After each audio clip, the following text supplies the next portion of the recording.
There is an incredible amount of Civil War history on display now at the Gail Borden Public Library as part of the Tapestry of Freedom program. Elgin today got a chance to talk with Elgin's own James Gallus, representing the Union Army of the Civil War. And James tells us about his uniform and about some of the words in history that evolved from the Civil War.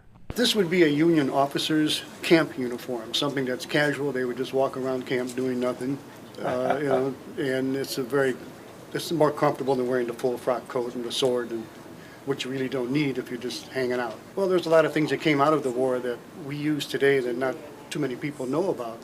They'll use a quote, they'll use a saying, they'll be doing something and really don't know where it came from.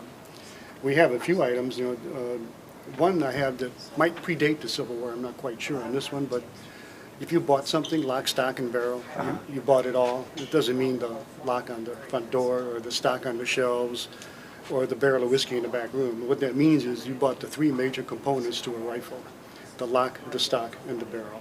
That's great. And the second item we have here is Thanksgiving Day. I don't know how many people know where that came from or how it started.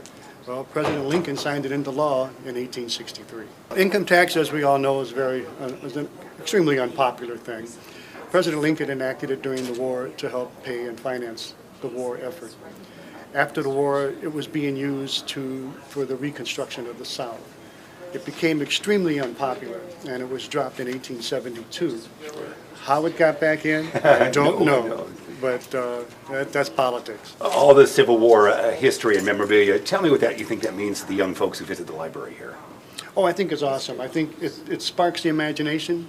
It brings back history and kind of puts it in your face and makes it alive. And this is what our young people need to see and develop an interest in, because the Civil War is what made our country today as we know it. We wouldn't have the United States of America if President Lincoln did not go to the great extent of actual war to hold this country together. Look for James at many Civil War remembrances at the library over the next couple of months, and wearing a colonel's uniform, part of the Abe Lincoln entourage, slated for the July 4th Elgin Downtown Parade. My name is Joanne Arment, and I'm a trustee of the Gail Borden Library, and I'm also chairman of the Cultural Diversity Committee for the Tapestry of Freedom project that's going on from February through May here at the library.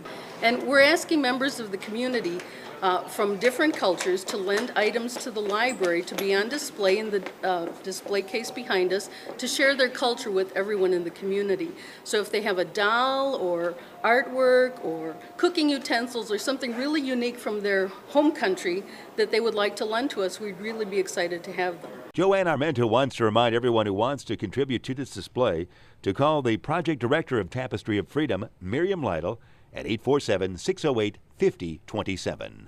And everyone, it seems, including 20-month-old Elizabeth and her mom, are excited to see this display at the library about Elgin's Civil War drummer boy, Charles Bartlett Stiles. Born in Elgin in 1844, he enlisted with the Union Army at age 17. His Civil War diary is available for checkout at the library. It's compiled by his grandson, John Stiles Castle.